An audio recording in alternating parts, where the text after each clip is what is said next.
views and opinions expressed in the following program are those of the hosts and guests, and not necessarily those of the staff and management of WWDB-TV.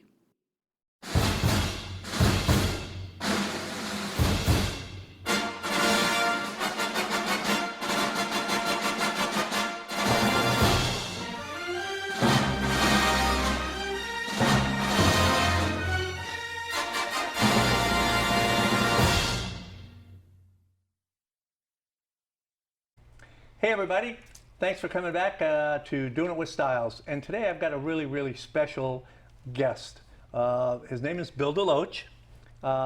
He does not do interviews.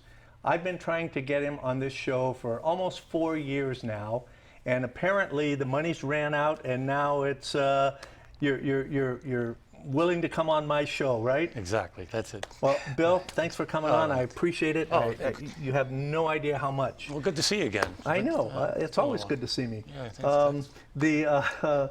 One thing I got to say, and for those of you that have followed the show for a while and know me, this man right here is actually the single most important individual in getting this whole thing started, WWDB-TV.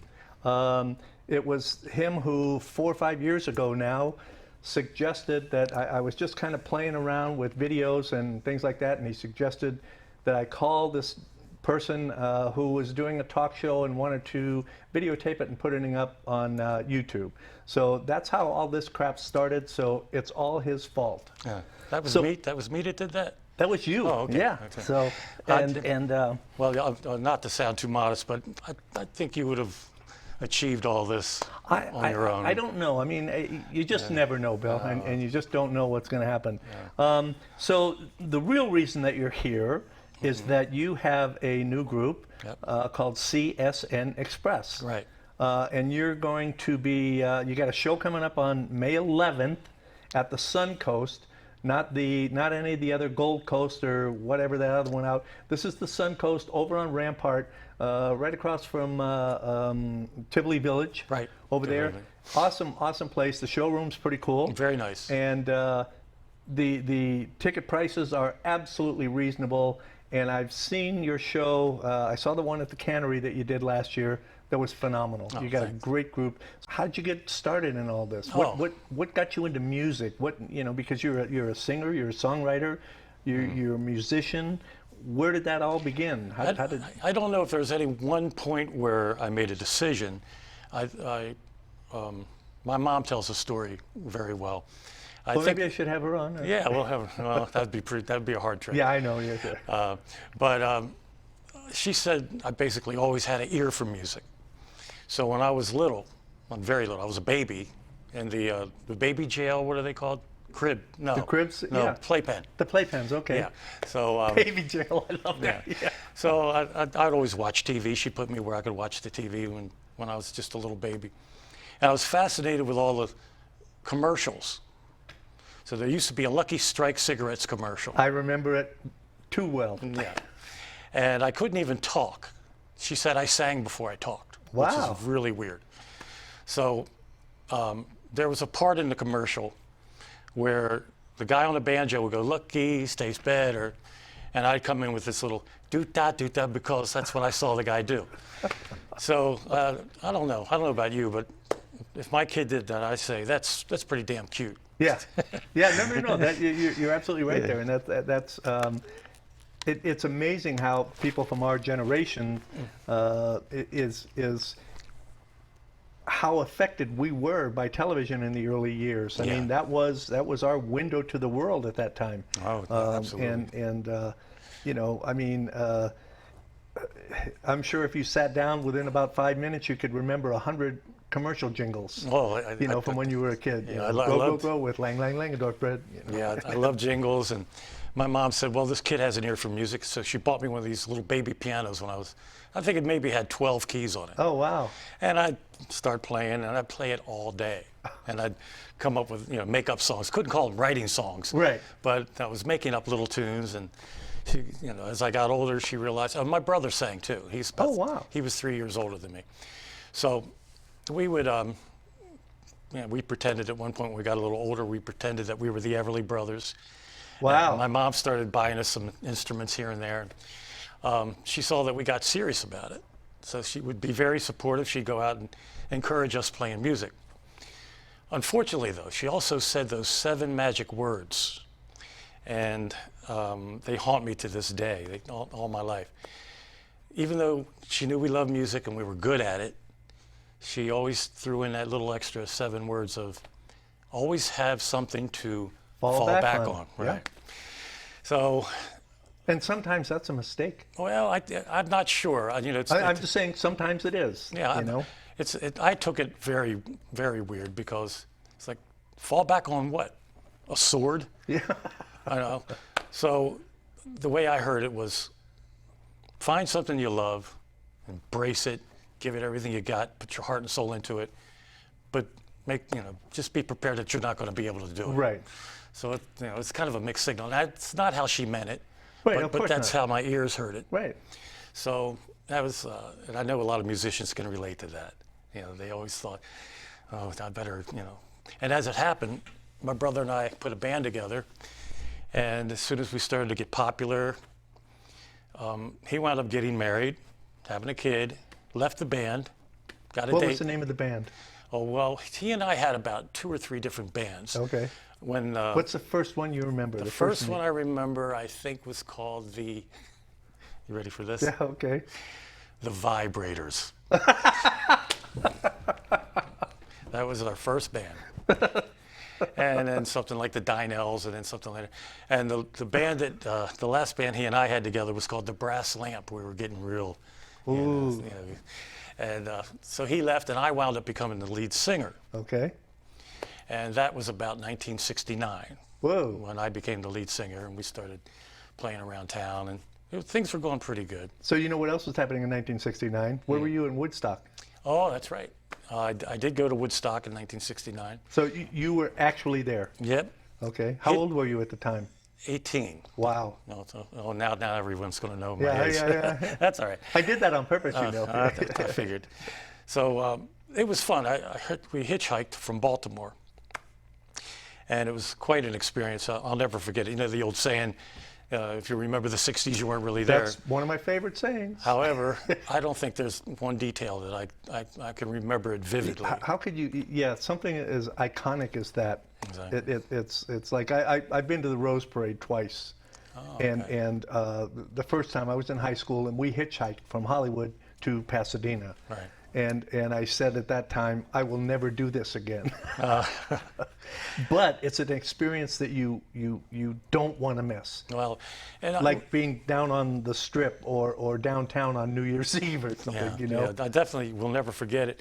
And the one thing it inspired me. Now I could go on about Woodstock, and that's a whole other show. Okay, good. Then I can have you back and we can talk about Woodstock. I'd love someday. to. That would be great. The one thing I got it on film now. It inspired me to start writing songs again. I started really getting serious about writing songs, and I was in a band. We started to get a little popular in town, and our guitar player also wrote songs. So this came in handy because later there was a fella that got a deal where he was going to be opening for the Jackson 5, and he needed a band Wow. to be his backup band. And he also featured us individually, Right. but he was mainly the singer. He was quite a performer. His name was Renaud, and he was out of Baltimore, and he was very popular back then. So we got a chance to open for the Jackson 5 in Baltimore and in Durham, North Carolina. What year was that? Early 70s? This would have been very early. This was like 1970. Wow. It was maybe a year after Woodstock. Wow. Maybe 71 at the most. Yeah. But right in there. So it was kind of surreal because we're touring and we're hanging out with the Jackson 5. So I can remember being up in a hotel room, and it was kind of surreal to be passing something. I won't say what it was. And I won't It's say. okay. It's legal now. Oh, that's right. It is. Yeah. It is really. Yeah. You're right. I got to get out more. Yeah. No shit. Yeah. So it's just kind of surreal to hand it off to one of the Jacksons. Just here. Yeah. It's just that whole thing was. And you do know what the most used word in the 60s was. Oh, of course. Ear. That's it. Yeah. There you go. Ear. There it is. So what happened after that? I mean, how long did you tour with them? Oh, it was a very short tour, and we went back and started playing music together. And eventually, well, actually, it was soon afterwards, because I didn't realize one of the Four Seasons saw one of the Jackson 5 concerts that we opened for. Oh, okay. And they just happened to be looking for a keyboard player at the time. Whoa. So I wound up getting that job. How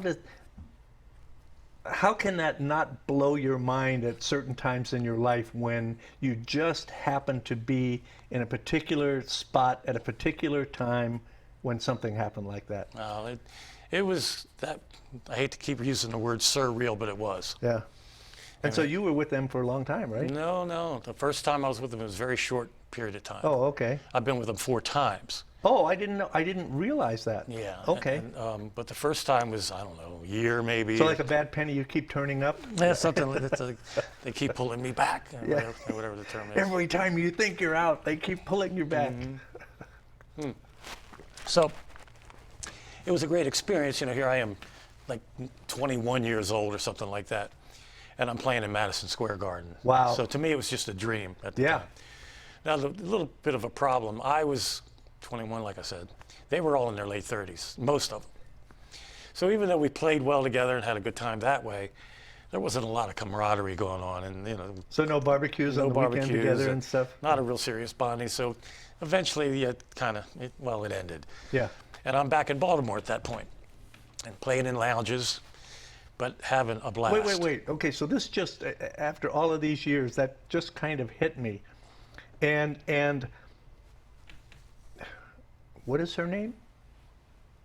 Her name? Yes. In Baltimore or here? No, here, right now. Your significant other. Oh, yeah, my gal, Marilyn.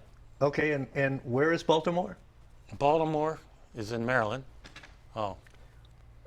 I know you can't take the boy out of Maryland. Yeah. Okay. So, We'll I'm sorry about that, guys. We'll cut that one. So anyway, where was I? I have no idea. So you were in Baltimore Oh, yeah, okay. after the Four Seasons. Yeah. Right. And it was just doing lounge band work, but it became, the times we had were just great. Yeah. And we became rather popular as a lounge group. We were in a band called Joy.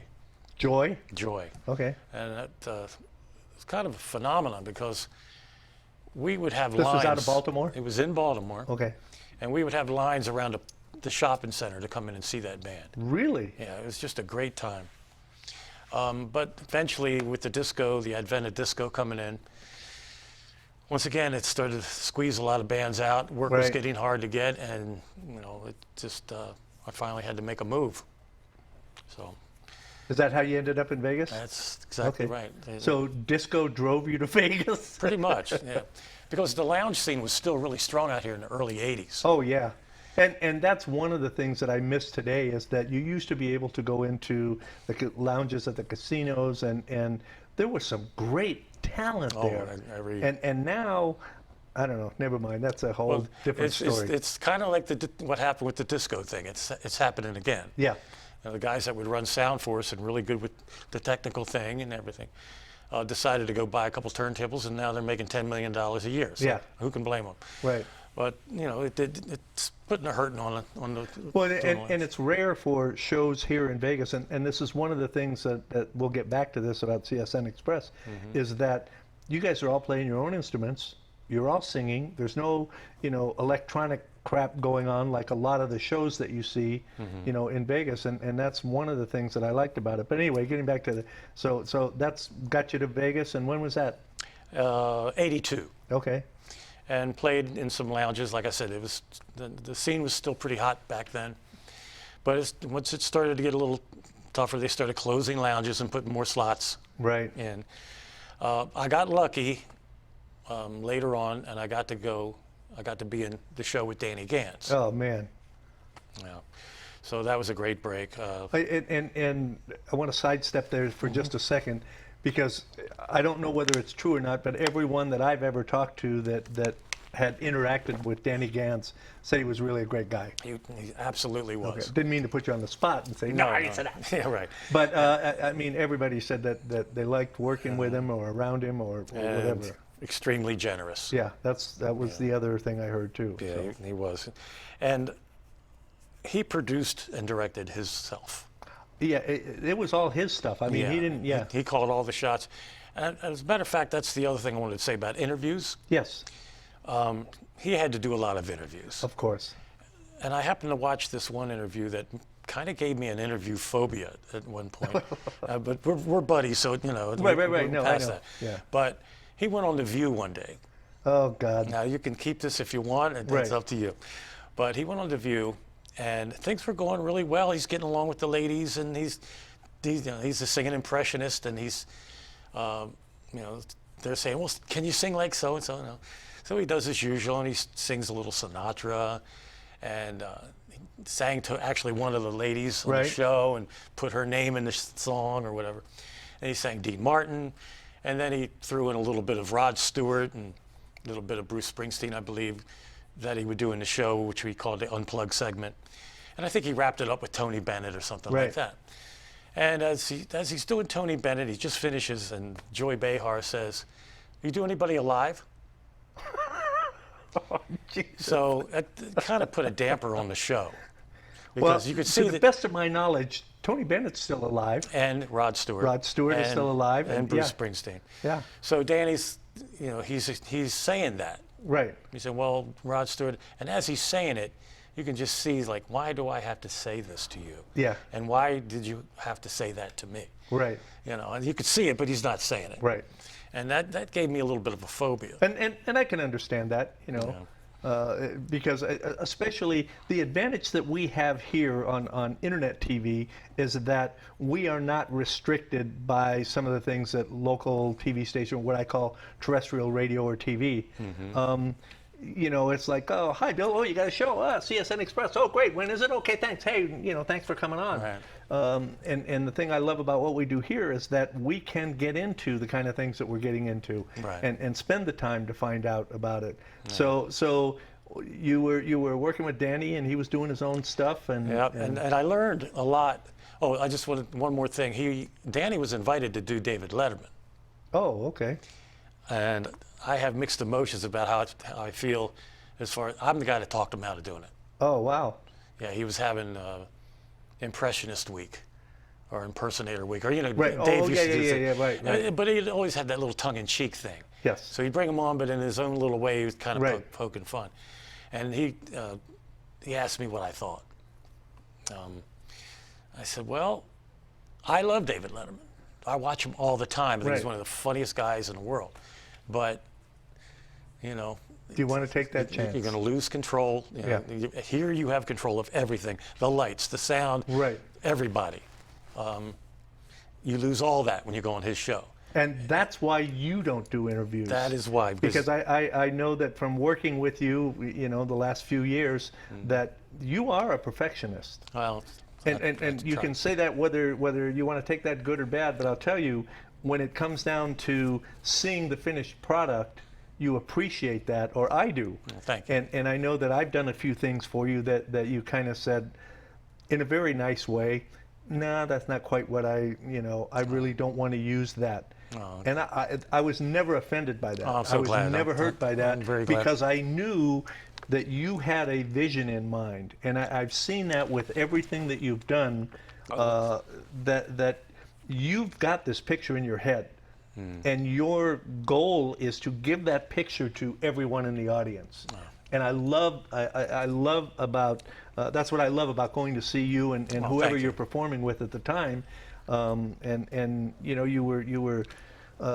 You've done some shows out on the Strip. That came from Danny I have. Gans, or Well, because Danny of your was experience certainly there? probably one of the biggest inspirations, because I used to think you had to do, if you're going to do a Vegas show, you had to have certain factors, Right. certain Vegas factors. Yes. Well, Danny dispelled all that. And so when I watched him, he didn't follow any guidelines. He followed his gut. And his show was like a roller coaster. When I started doing shows, people were saying, well, you don't want to bring down people. You don't want to do something, you don't want to do Martin Luther King song or anything like that because it'll bring people down. Well, I watched Danny. He disproved that because he had people crying one minute and laughing the next. Yeah. And I thought that's the way to do a show. And I agree. And the one show that I saw that I didn't get to see the original, I saw when you redid it a few years later over at, I think it was at the Santa Fe, the Echoes of the 60s. Oh, okay. And where you do, there is a couple of moments in there that are really bring downs, but that's what we were going through. Yeah. That was part of our lives. Yeah. And I know it hit me, it was an awesome show. I mean, I left there going, yeah! Yeah, I felt, a lot of Don't people, trust anybody over 30! yeah, they would say, don't put those kind of moments in. Well, to me, you can't do a 60 show without those kind of Yeah, moments. exactly. And just like you said. So I did I'd say a handful of shows in town. The first show I think I did was Echoes of Woodstock. Oh, wow. Yeah, and it was at the Suncoast all these years later. Wow. I'm back there with this show. So I did that a couple times. And then I heard from the Woodstock people, you can't use that name. Okay. So that was kind of strange to hear. Actually even met with one of the producers of the original Woodstock. He flew out here for other reasons than to see me. Right. But we actually sat down, and the bottom line was I couldn't use that name. Oh, man. Now, I could use it as a subtitle, but not as the title. Echoes of Woodstock could not be the main title. So I changed it to Echoes of the 60s. Oh, okay. So that's how that developed. Yeah. I see. So I'm glad I did. Yeah, no. Because it gave me more flexibility. And I can see that did open up a lot more for the show. You can bring in Motown. Yeah. You can bring in psychedelic, Yep. Four Seasons, Beach Boys, everything. With Woodstock, you're stuck with Woodstock. Right. So it was fun, and I would like to do that show again sometime. I would love for you to do that show again. I mean, that was, if you ever see anything about Echoes of the 60s with Bill DeLoach coming out on the Strip, you go see that. Well, I'm telling you, if you're over 40 years old or over 10 years old, go see the show. Oh, It really captured. I like the way. There's a lot of different ways that you can put a show together that is just kind of mishmash, but I like the way everything flowed, and it's like, oh wow, yeah. That's the kind of feeling that I got being in the audience. Well, it's funny you said the age, because actually I ran into a guy as I was leaving the Red Rock casino one day, and this guy, it looked to be about 30, come running up to me. He said, "Don't you have a show on the Strip, something about the 60s?" Right. I said, "Yeah." He goes, "I can't believe this. I took my mom to that show because that was her era." Right. And it was her birthday, and I didn't really want to go to the show. He goes, "And that show changed my life." So I'm thinking, here's this young guy saying this. Yeah. So there's something about that era that kids today and it's really funny that you should say something like that, because the first time that I saw you guys perform was Three of a Kind out at Mandalay Bay. Okay. And a mutual friend of ours, Gracie, hello, said, "John, you got to come out and see this group. They're awesome. They're great. Blah blah blah." And she had asked me a couple times, and I finally agreed. But I already had a plan. I was just going to come out and spend like 30 minutes. I already had a plan to set up. Oh man, I gotta go. Sorry. Man, right from the start, you guys had me hooked. Oh, well, thanks. The everything that you did was beautiful. The way that you and Marilyn and Ray worked together, and what you had put together, their rendition of the Michael Jackson song. the Michael Jackson song, Billie Jean. Right. Was phenomenal. Oh, yeah. So anyway, I ended up staying for the whole thing and kept coming back, and blah blah blah. That's how we actually met. But But yeah, it's. I love the way that you put all these pieces together, and I'm sorry to keep going off on a tangent, but that's all so right. you did Echoes of the '60s, and Yeah. and And then I put a comedy show together. oh, I didn't know about the comedy show. Well, it was mostly comedy. Okay. It was Ladies of the '80s. Okay. And later on, we changed the name to the Crazy for the '80s or something like that. Gotcha. That was mostly comedy. We a lot of funny bits that we did in that. Marilyn, my gal. Right. She played Elvira. Oh, that's hilarious because one Halloween out at Mandalay Bay, she had dressed. You were dressed as a werewolf. Right, that's right. She was dressed as Elvira, and I got a picture of her and I together in that costume. Oh, okay. And I got a picture of you as the werewolf playing the keyboards, which was pretty cool. That was funny. And I've been lucky enough to have Marilyn in my shows, including this one, including CSN Express. Yeah.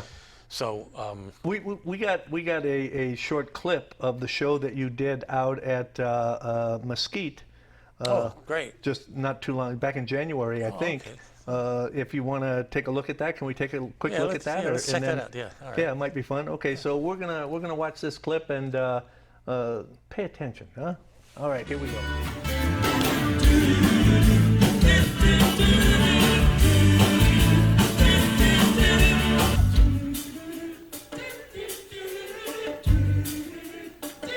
Sounding good. I'm gonna join in a little bit.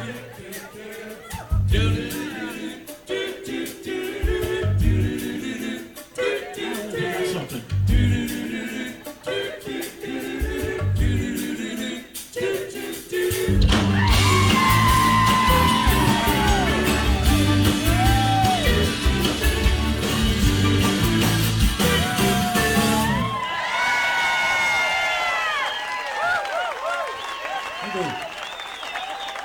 Oh, you sounded good out there.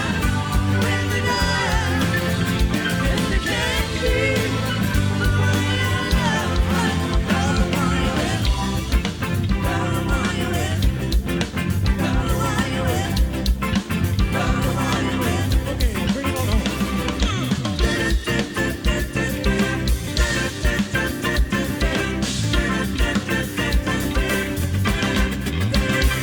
Thank you, folks. We really do love you. Thanks a lot.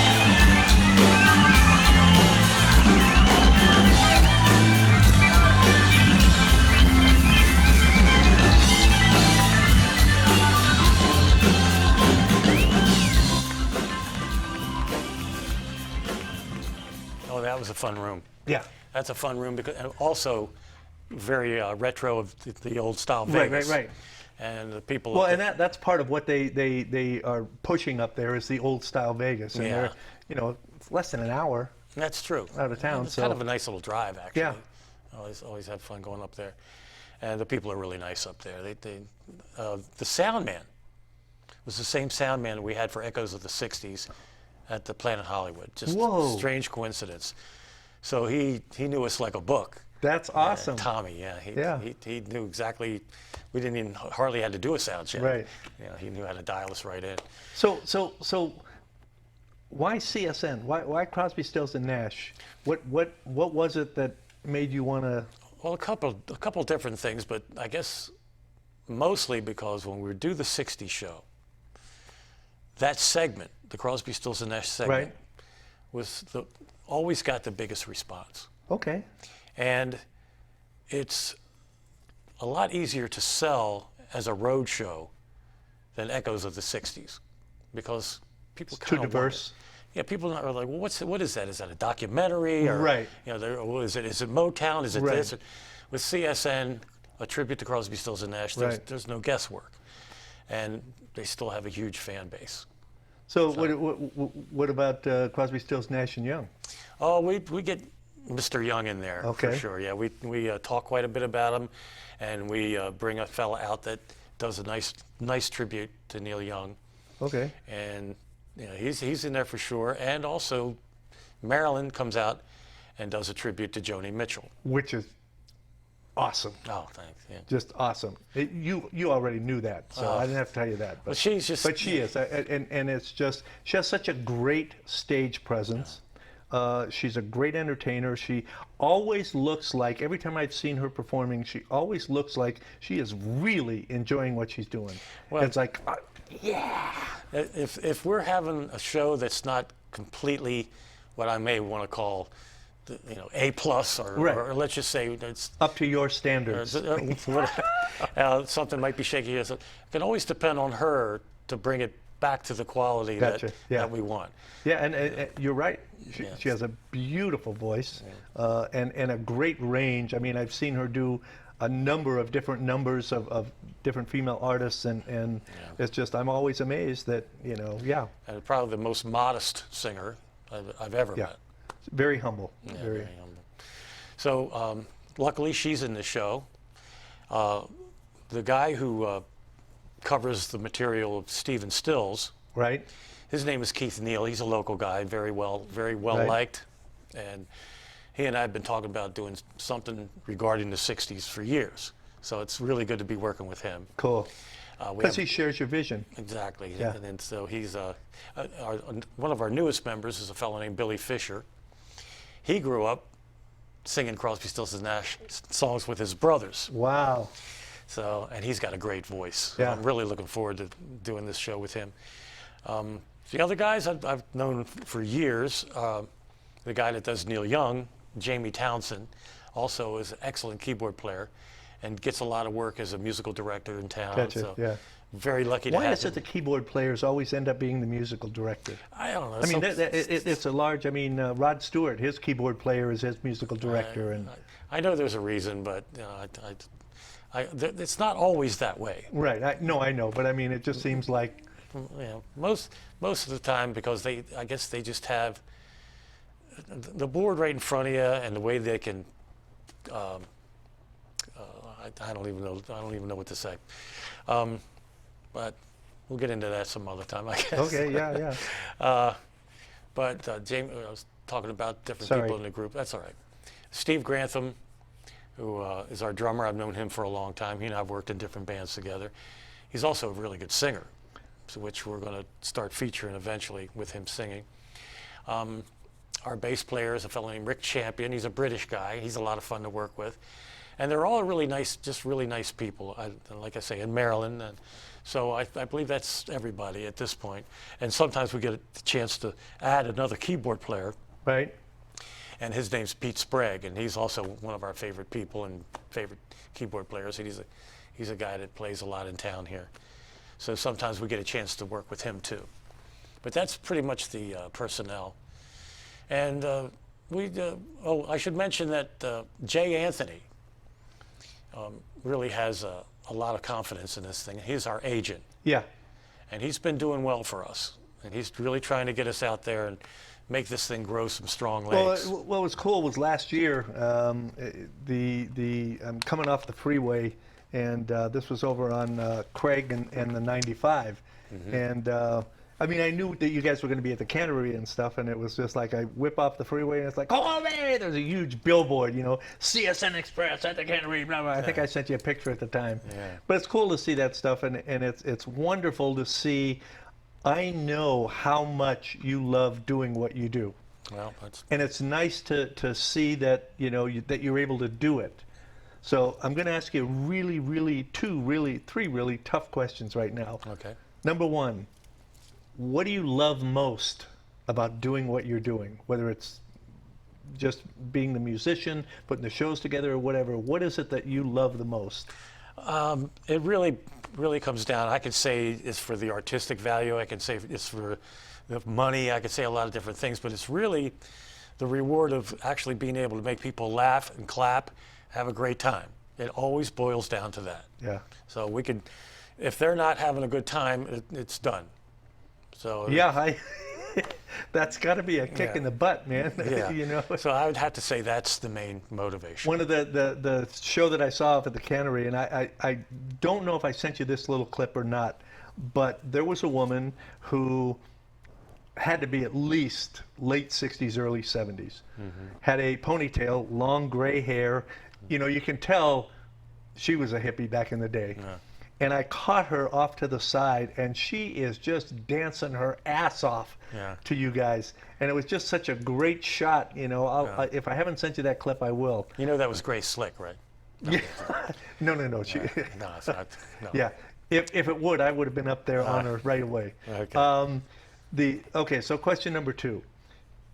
What's the hardest or worst thing that you do with what you're doing? Well, the hardest thing is, I hope this answers the question. At the end of a show, and I really need to get past this. At the end of a show, what's echoing in my mind is not all the things that went over great, but all the things that could have been better or just weren't good at all to me. Right. So right after a show, I'm supposed to go out and be happy and shake everybody's hand and thank them for coming, but everything's reeling back in my mind. Well, what could we have done better? Right. So I need to learn to just turn that off and deal with that later, and be thankful that people came to the show. Right. And be, jovial, and just because it is a blessing when they do come to the show. Right. And they have a good time. I need to really embrace that. Let me give you 2 pieces of advice there. All right. Not that I'm the smartest guy in the world, however. I'll take it. Number 1, don't ever lose that. Don't ever lose that, because when you do, you're going to stop being as good as you are. Oh, it's the old Einstein theory. Once you stop learning. Number 2, Number 2 is hang on to that, but you're the only one that noticed. People in the audience didn't notice. If you missed a chord or you missed a note or whatever, you're the only one that noticed. And you know who told me that?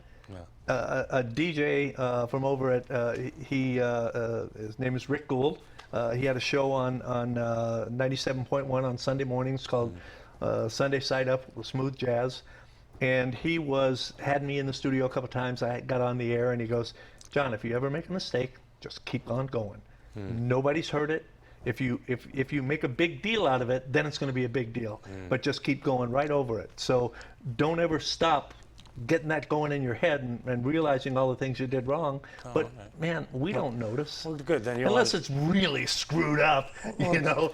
But I mean, it's just we don't, and it's just, and if we do, there's 1 out of 3,000 or 5,000 people that maybe noticed it. But you made all the rest of them very, very happy. Oh, well, that's good then. You'll understand in the way I am after this interview. Now, this is the last question, and then I'll give you a chance to talk about whatever you want to talk about. Okay, if you had the power to do one thing in this world, anything at all, if you had the absolute power to do it, to make this world a better place, what would it be? Oh dear, I wish I would have known that was coming, or something like that. What would I do to change the world? What would you do to make it better? You don't have to not necessarily change it, but what you got the power. You can do one thing that would make all of this better. Well, right now it would be to the obvious thing to me would be to get rid of the opposing media. I would get rid of it. Okay. Anyone that has a license that does news can only do news. That's right. That's what I would do. That they can do news, but not opinions. Exactly. Okay. But the fact that each side has gotten so good at what they're doing now. They've gotten so good at it. You can be thinking one way and watch them for a couple seconds, and all of a sudden you're fired up. Yep. So, I also my cliche is, once people start agreeing, it's all over for them because there's no money in agreeing. That's exactly right. So that's maybe at this point in life, if I had to make the world better, that would be what I would do. I think that's awesome. So, of all the stuff that we talked about, is there anything that we missed or that you want to make sure that we cover again? And well, right this minute, I can't think of a lot but when I get in the car, I'll think of 100 things. Of course, call me. We'll do a phone interview. Okay. But I would like to start doing this more often. I really liked it. I hope that I have made it more comfortable so that you're willing to do it more often. Because I'm telling you, you've got to go see this show. It's inexpensive. It's a great night out. And it's not, I mean, you don't have to mess with the Strip. The Suncoast is over there on Rampart across from Tivoli Village. It's a great venue. It is a great and, venue. And believe me, you will leave there being a happy camper. Is Grace and Greg coming in for this show or not? Yes, they are. Okay, cool. Yeah, Greg and Gracie, they were the original producers. Producers of the Yeah. Echoes of the 60s. Right. Yeah. So I'm looking forward to seeing them again. And I've told you this before, Bill, but I'll tell you again, anytime you are welcome here, whatever you thank want to you. talk about. If you got something going, you want to help promoting it, we're here. That's why we're here. Oh, that's So, great. It's great to know. Yeah, and I want to thank you. And all of you out there, like I say, I can't say this enough. Please go see this show. If you'll be glad that you did. And just always remember, if you're going to do it with Stiles. Thank you.